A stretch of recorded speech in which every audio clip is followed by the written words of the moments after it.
estamos começando mais uma live. Hoje o tema é como alcançar o aprendizado dos seus alunos. Eu sou Marta Busteni, psicopedagoga, especialista em educação especial. E a gente está com uma série de 10 lives essa semana, né? Começamos na segunda-feira e também na semana que vem. E essas lives, elas estão tratando de questionamentos feitos por professores e profissionais que trabalham na educação especial quanto às suas práticas, né, junto aos seus alunos. É muito interessante porque às vezes a gente trabalha na área, a gente ensina, a gente dá aula, mas quando a gente recebe os questionamentos, né, das pessoas, isso é muito interessante porque a gente consegue alcançar, né, cada detalhe, né, cada especificidade dos profissionais, as especificidades das próprias necessidades dos alunos, mesmo a gente não estando tão próximo, né? A gente não estando ali do lado, mas essa questão de chegar até a gente, o questionamento, né, dos profissionais, dos pais, é muito interessante, porque enriquece muito, né, a nossa prática e também a nossa forma, né, de abordar os temas trabalhados na sua maioria. Então hoje a gente vai conversar um pouquinho sobre isso, né? Como que eu alcanço o aprendizado dos meus alunos? Eu me preparo, eu estudo, eu tenho meus materiais, mas a coisa não flui. Como que é isso? E dentro dessa questão tem um posicionamento que eu acho que eu ouço muito, né? Um questionamento, na verdade, né? Um posicionamento que eu ouço muito, que é a questão, eu fiz a minha graduação, eu fiz a minha pós-graduação, mas na verdade eu não tenho domínio, eu não tive prática, né? Eu não tive oportunidade de aprender na prática. Então, a gente tem muita teoria, a gente sabe que é necessário fazer avaliação, mas a gente não tem contato dentro da academia de protocolos de avaliação, ou se tem é muito superficial. Tem todos esses questionamentos aí. Então, hoje a gente vai falar um pouquinho sobre isso, qual é o caminho que a gente tem que tomar para que a gente alcance esse aprendizado dos nossos alunos, tá ok? Então, vamos lá. O primeiro ponto que a gente tem que estar assim, observando, né? E que é necessário que antes de qualquer ensino, né, a gente faz uma avaliação, a gente recebe essa criança, a gente faz uma avaliação, e dentro dessa avaliação é importante que a gente veja esses critérios aqui. Esses critérios que eu vou trazer essa primeira abordagem aqui, eu tirei do livro da Camila Gomes, né, e da Analice Dutra, que elas falam dentro desse contexto aqui, voltado para o autismo, né? Mas eu tenho utilizado também para outras crianças, né? Que eu atendo. É muito interessante, elas chamam muito a atenção da gente quanto a esses questionamentos, né? Esses ensinos de habilidades básicas. E isso tem me ajudado também com outras crianças, né? Então a gente vai ver um pouquinho disso daqui, porque para que a gente tenha uma excelência, né, no aprendizado dos nossos alunos, a gente tem que conhecer o repertório desses alunos. Nós já falamos isso ontem um pouquinho, né? E na segunda-feira também. E nesse processo de avaliação é importante que a gente observe todas essas habilidades. É o livro da Camila, né, Ensino de Habilidades Básicas para Pessoa com Autismo. Ela traz, na verdade, um manual de trabalho, né, junto a pessoa com autismo, mas, como eu disse, eu tenho utilizado também com outras crianças e tem dado muito certo e nos dá um respaldo assim muito bacana, porque o livro ele tem todo tem protocolos, tem como você como você vai utilizar esse protocolo, né? Então elas falam da habilidade da atenção.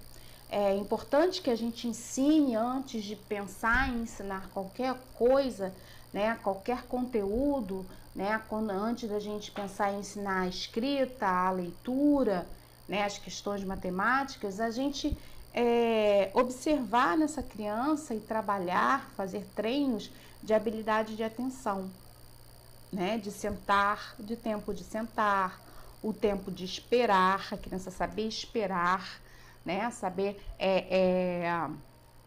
esse tempo aí de esperar, você pedir que ela espere, pedir que ela aguarde alguma coisa quando está num jogo, né? Então, esse tempo aí de esperar. O contato visual é muito importante que a criança ela tenha essa habilidade de contato visual. A habilidade de imitação também é importante que a gente, antes de qualquer coisa, a gente trabalhe, né? Tenha essa uma habilidade muito importante para o desenvolvimento da criança, ela saber imitar. Quando eu não sei andar de bicicleta ou quando eu não sei fazer alguma coisa, eu posso observar uma outra pessoa fazendo e imitar essa pessoa. Então é importante que a criança ela tenha essa habilidade também de imitar, né? Então o imitar de movimentos de motores grossos, né? Que bater na cabeça, bater palma, dar tchau, imitar ações com objetos, imitar movimentos motores finos, de apontar, né? De mexer com a mão, imitar motores fonoarticulatórios, que envolve a fala, a movimentação do lábio. Então é importante que a criança tenha essa habilidade da imitação. Imitar movimentos grossos em pé. Então são brincadeiras que a gente faz, né? Quando a gente canta, né? Cabeça, ombro, joelho, pé, cabeça, ombro, joelho, pé. A gente já está trabalhando essa questão da imitação com a criança. Então é importante que a gente avalie essa criança e veja como está esse quesito, né? Essa habilidade da imitação. Imitar sequências de movimentos também. Tem muita brincadeira também que a gente pode avaliar, que a gente pode fazer com a criança para ver como está essa questão do movimento. Ela olha um movimento, uma brincadeira, ela repete o movimento do corpo. Então, essas habilidades é um conjunto de habilidades importante para o aprendizado, né? Habilidades de linguagem receptiva, né? Seguir instruções, indicar partes do corpo, indicar pessoas da família, identificar pessoas da família ou pessoas conhecidas, identificar objetos, habilidade de linguagem expressiva, apontar em direção de itens quando ela não fala, então ela ter essa habilidade. Reproduzir sons, imitar sons, fazer pedidos vocais, nomear pessoas da família, nomear objetos, nomear figuras, e habilidades pré-acadêmicas, emparelhar olho-mão, movimento olho-mão, de figuras, figuras de objetos, usar lápis, usar a tesoura. Então, quando a gente pensa em começar um trabalho com uma criança, todas essas habilidades são necessárias para que a gente possa iniciar esse trabalho. e que a gente tenha sucesso nesse trabalho. Então, muitas vezes, alguns profissionais me procuram, Marta, mas eu estou utilizando um determinado material, uma determinada atividade, mas a criança não senta, a criança não presta atenção, a criança não fica parada, ela quer tudo na hora, né? Ela não tem o rastreamento visual. Então, a gente tem que trabalhar todas essas questões para que depois, então, a gente venha trazer aí o ensino do currículo, vamos dizer assim, né? Então, a gente precisa de um repertório com todas essas habilidades para que a gente comece, então, esse nosso trabalho, tá bom? Atender sem PEI. Eu acho, algumas profissionais falam, ai Marta, mas o PEI é complicado, não dá para atender, poxa, precisa realmente fazer o PEI? Sim, precisa, né? Atender sem PEI é a mesma coisa que você não conhecer o seu aluno, né? Não se interessar pelo diagnóstico dele, não é um rótulo, né? Não é a gente rotular um aluno, mas a gente precisa compreender o diagnóstico dessa criança, né? O que ele vai precisar de apoio, quais são as suas habilidades, quais são as suas demandas de ensino. Então, trabalhar sem PEI é não ter esse olhar, né? É não avaliar o aluno também. A partir do momento que eu me proponho fazer um trabalho sem me preocupar com a construção de um PEI, eu estou também não me preocupando com a avaliação desse aluno. Então, eu vou fazendo as coisas mediante o que vai acontecendo no dia a dia. Não, hoje ele está mais calmo, então eu vou dar tal atividade. Não, olha, não, hoje eu não vou dar isso aqui não. Eu vou fazer vou fazer um trabalho assim hoje com ele. Então, você não tem uma coordenação, um planejamento para esse seu aluno.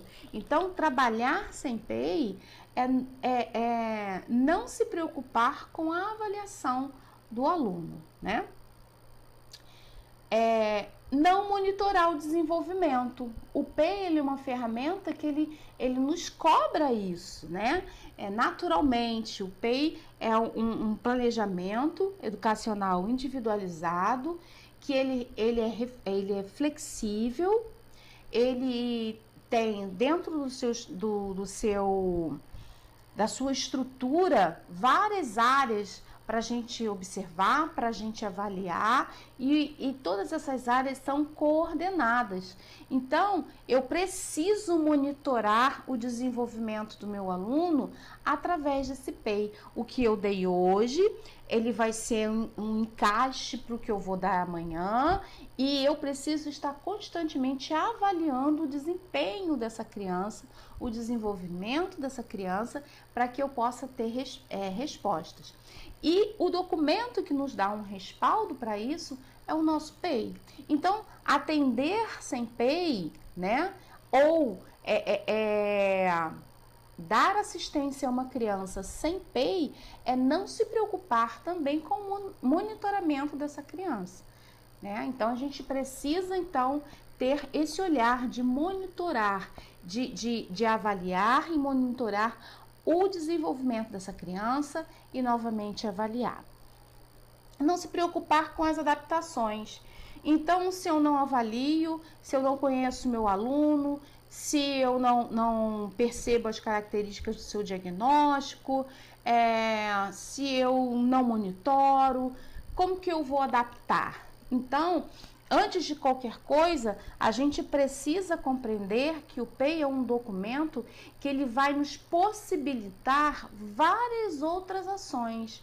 Ele vai nos possibilitar compreender o aluno, compreender seu diagnóstico, avaliar, reavaliar, flexibilizar esse planejamento, nos dar suporte para o monitoramento, né, desse atendimento e fazer as adaptações. As adaptações do meu aluno é de grande porte, é de médio porte, é de pequeno porte?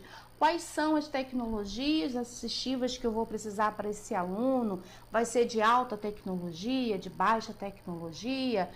Eu mesmo vou ter essa possibilidade de atender ao meu aluno? Então, o PEI, ele nos dá toda essa possibilidade aí de trabalho. Então, atender sem PEI é atender sem todas essas informações. Então, é necessário que a gente pense, planeje e execute o PEI e repense ele, reavalie novamente. Então, é um documento muito flexível, né? É muito comum os profissionais me pedirem PEI já preenchido para que eles possam trabalhar com seus alunos. Gente, isso não existe.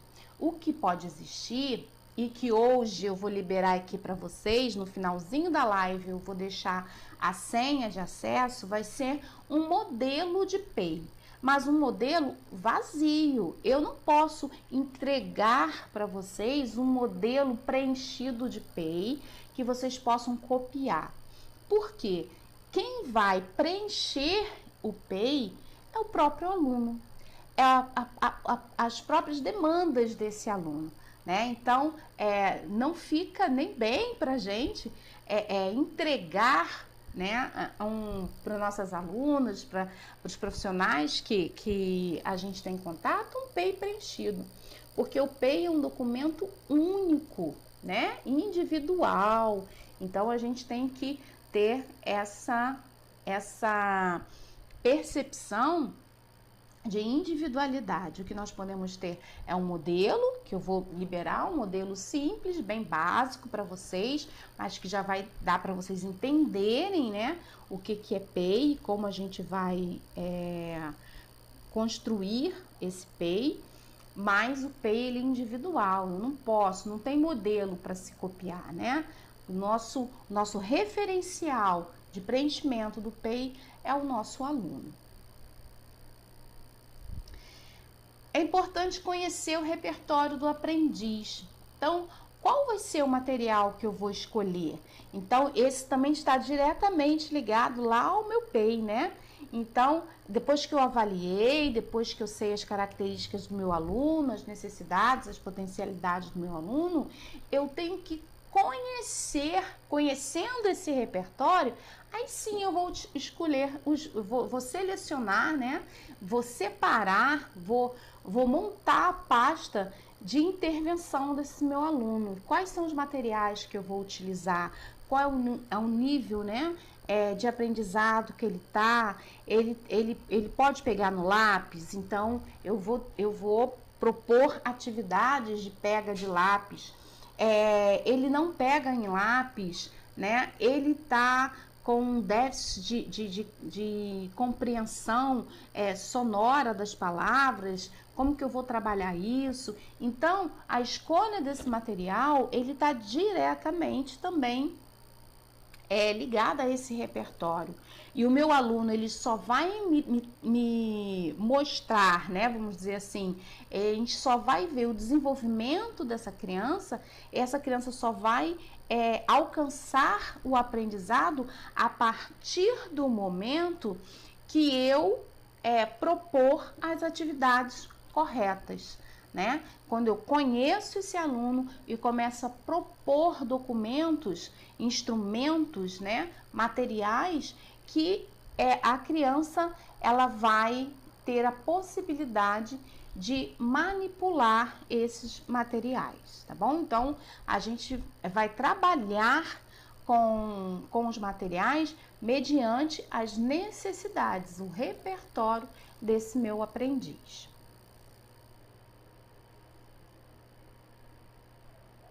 O que sempre eu ouço também, né, principalmente dos professores que ainda não estão preparados, né, ainda não estão assim engajados na questão da educação especial.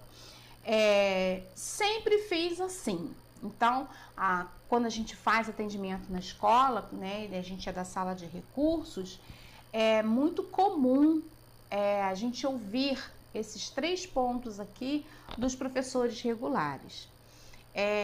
E é muito comum também as queixas que chegam até mim dos professores de recurso, dos psicopedagogos, dos fonos, né, dos psicólogos institucionais.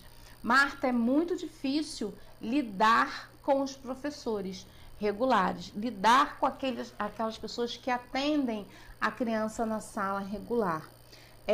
Hoje já tem aí um número imenso de professores que estão, né, se compreendendo, já está compreendendo a necessidade das crianças e como lidar com essas necessidades, né?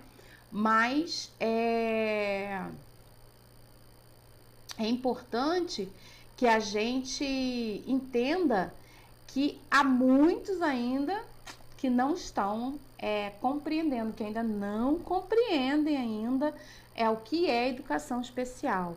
Então, quando a gente propõe uma atividade nova, quando a gente propõe algo novo, né? Essa frase, sempre fiz assim e assim eu vou continuar, né? Algumas pessoas brincam que é a síndrome de Gabriela, né? Eu nasci assim e eu vou morrer assim, não adianta. Então, a gente tem essa barreira atitudinal dentro das escolas que nos traz um prejuízo muito grande, né? Um embargo, né? Eu não vou dizer uma impossibilidade, mas um embargo muito grande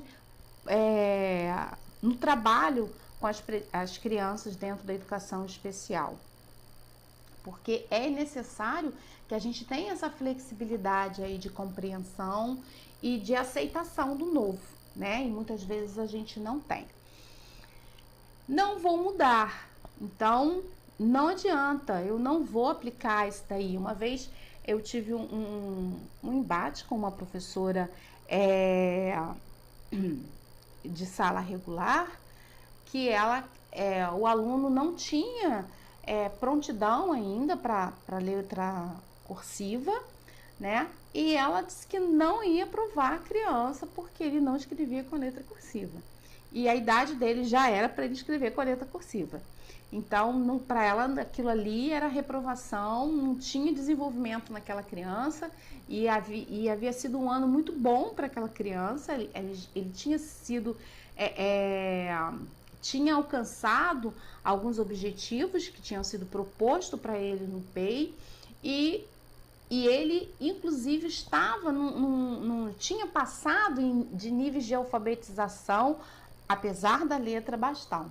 Então, não vou mudar, não adianta, eu não mudo. Essas aqui são as minhas atividades que eu utilizo há 20 anos. Há 20 anos eu alfabetizo as crianças com essas atividades. E são essas atividades que eu vou continuar alfabetizando. Então, a gente tem esse embargo. E isso atrapalha muito a gente alcançar o sucesso no aprendizado da criança atendida na educação especial.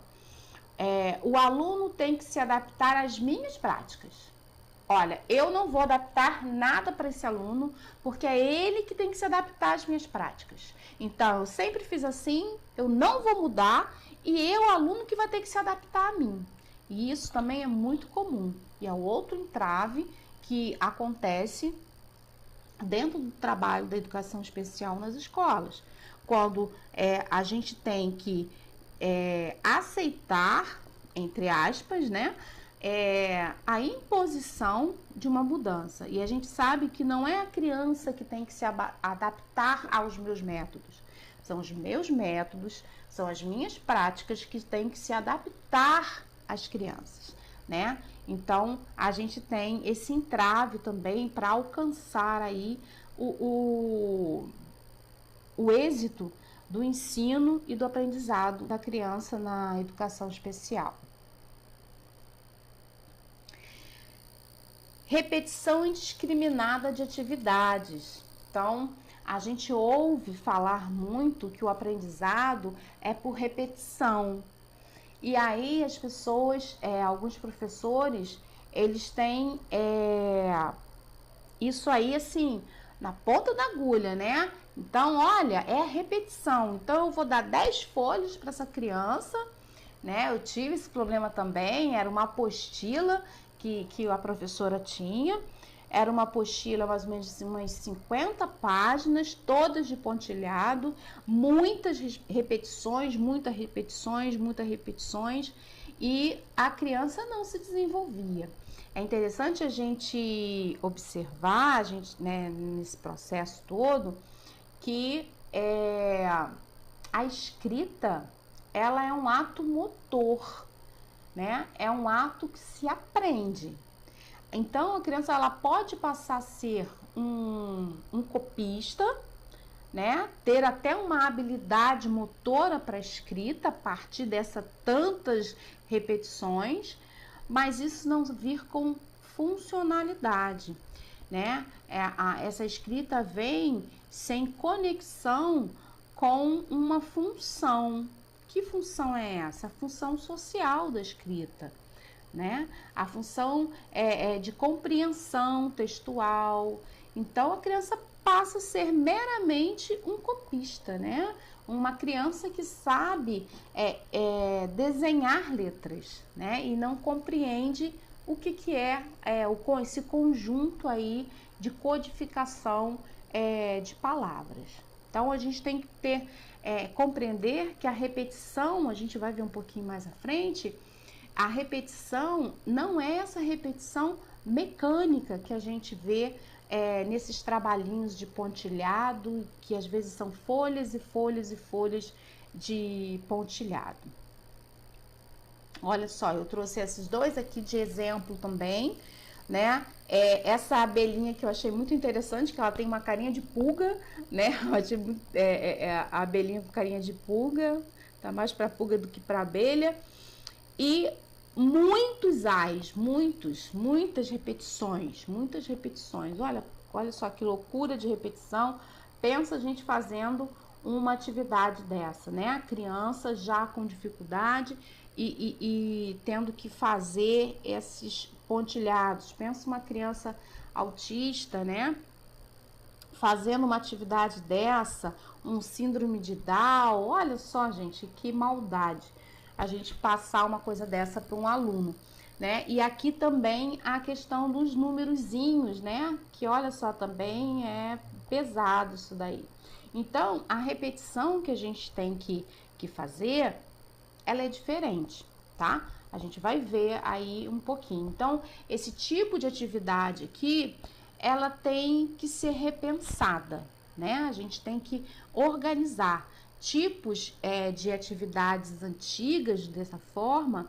Aqui, elas também trazem um entrave ao aprendizado da criança. Então, a gente tem que entender que para que a gente possa ter êxito nesse aprendizado, né, no processo de ensino e aprendizado da criança, a gente tem que observar muito bem as atividades, de como a gente vai planejar, de como a criança observa e tem essa resposta aí dessa leitura, né, aí numa leitura num contexto maior, dessas atividades que a gente está propondo a ela. Aqui, gente, a gente vai ver diversifique as atividades, foi o que eu falei lá, né, que eu iria mostrar a vocês. Como que eu posso alcançar o sucesso de um aprendizado de repetição, né, que a gente fala, o aprendizado ele é treino, ele é repetição, mas sem ser essa coisa enfadonha do milhões de A pontilhado, milhões de 2 pontilhado. É diversificar as atividades. Então, se eu estou trabalhando as vogais, né? Se o meu objetivo lá é a criança, o meu aluno, vamos dizer lá, né? Joãozinho. Qual é o meu objetivo? Joãozinho reconhecer a letra A e fazer traços da letra A, né? Escrever a letra A. Então, esse é o meu objetivo. Então, eu vou dar uma folha com 1000 A's para ele poder reconhecer o A e fazer a escrita, né, do A. Será que isso aí vai dar resultado? Então, aqui a proposta, né, é você diversificar as atividades. Se eu estou trabalhando vogais, então eu faço um joguinho de atividades sensoriais, de escritas sensoriais, onde a criança vai fazer a letra com massinha, a letra com pintura, a letra com escrita, a letra com dedinho, né? Eu evitar os pontilhados, eu propor, né? É um trabalho que eu faço muito, é o trabalho entre linhas, que é essa figura central aqui que vocês estão vendo, que você passa a caneta, né, dentro da letra. Então a criança vai ter uma visualização da letra e não de pontos, né, mas da letra, da estrutura bem estruturada, né? Então ela vai trabalhar só entre as linhas.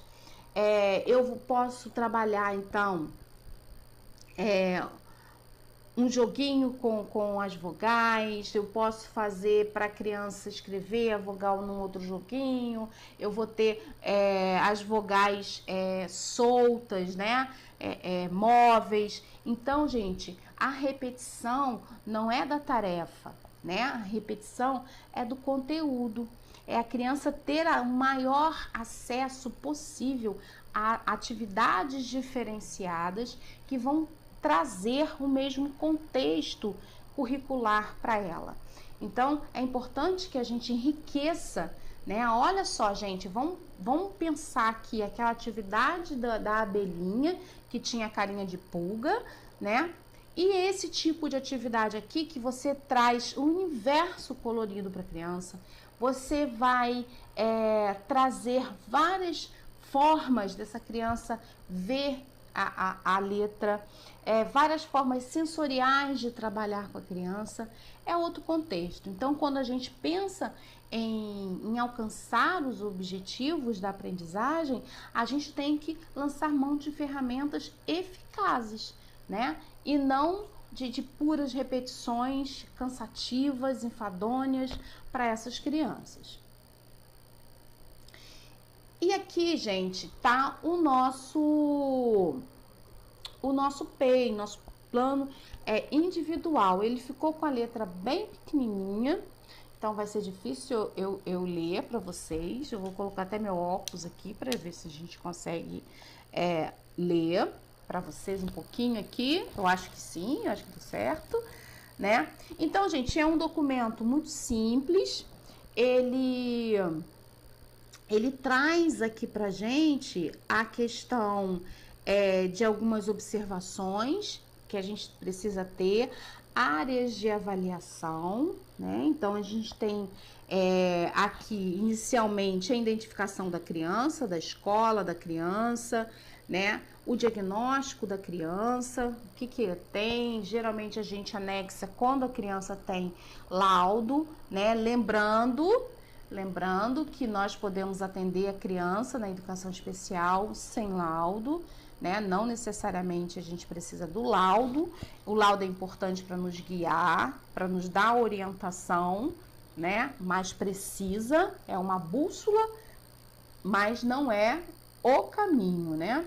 Então, a gente precisa compreender isso.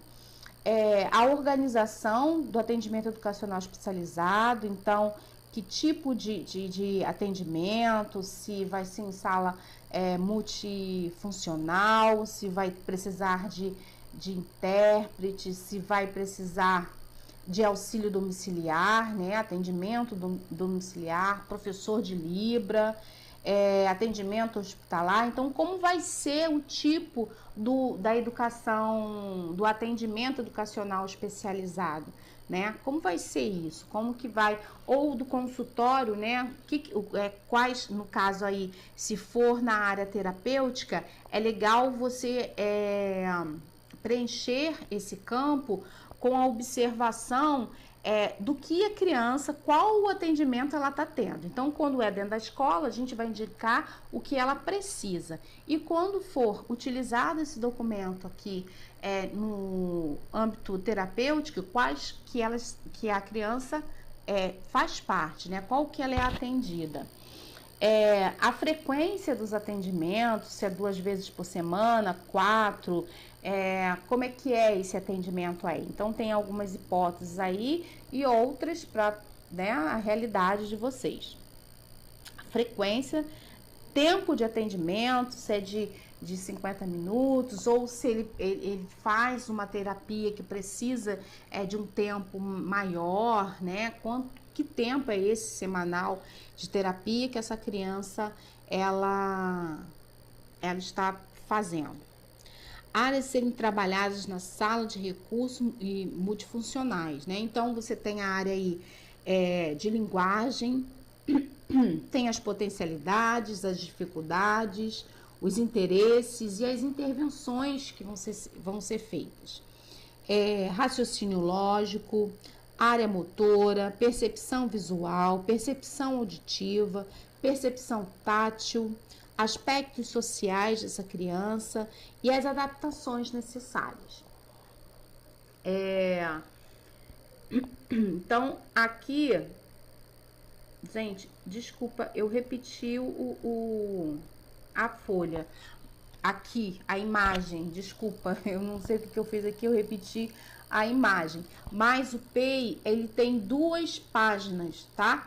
A outra é só como se fosse um relatório, né? Então, tem a parte que termina algumas observações e um pequeno relatório de anotações, observações aí. Desculpa, mas eu fiz uma dobradinha de imagens aqui, tá bom? Mas o PEI tem duas folhas e a outra é uma conclusão dessas informações aqui. Então, gente, quando a gente pensa em alcançar, né, o aprendizado do aluno, a gente tem que pensar em todas essas questões que nós falamos hoje aqui. Né? A gente tem que pensar em organização, a gente tem que pensar no PEI, a gente tem que pensar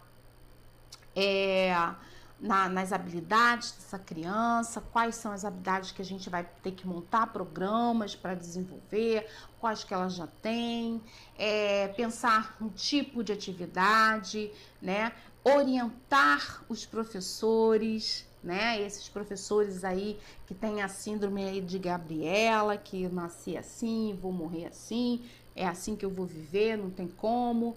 Então, a gente precisa trabalhar todas essas questões, né? Todas essas variáveis para que a gente tenha essa possibilidade de alcançar esse aprendizado.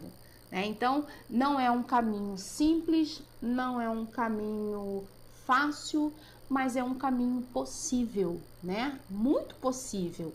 Então, quando a gente se propõe a trabalhar, né?